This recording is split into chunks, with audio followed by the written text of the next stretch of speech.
Good morning, good morning, good morning people. Hello, kamusta po ang lahat? Kamusta ang mga araw natin?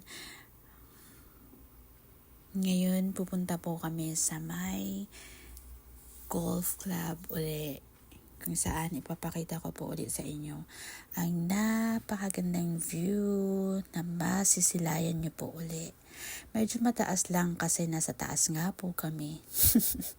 Ayun, nakikita mo ang daming yate kung saan pwede kang mamili kung alin ang gusto mo, what color do you like, what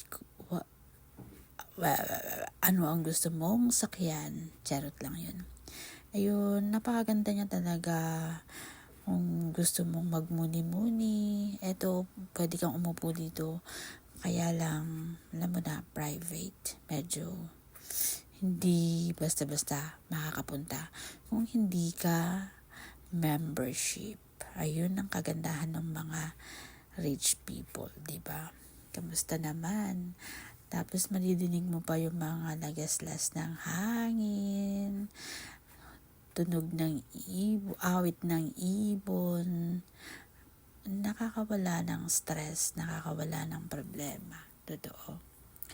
Kaya gusto kong pumunta dito sa lugar na to kasi maliban sa napakagandang view, tahimik, wala, parang nawawala lahat ng problema mo kahit malungkot ka. Ayan po. Thank you po. Thank you for watching. Sana nagustuhan nyo ang pagtutur ko ulit sa inyo. Ayan, dahil sa sobrang init ng panahon ngayon, ayun, mainit din ang ulo. Charot.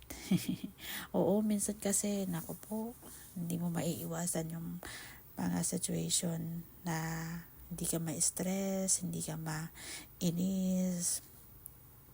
Pero gawan po natin ang paraan kung paano tayo makaka-relax na kahit na ang dami-dami na nating iniisip, ang dami-dami ng problema, wag na nating problemahin ang iba.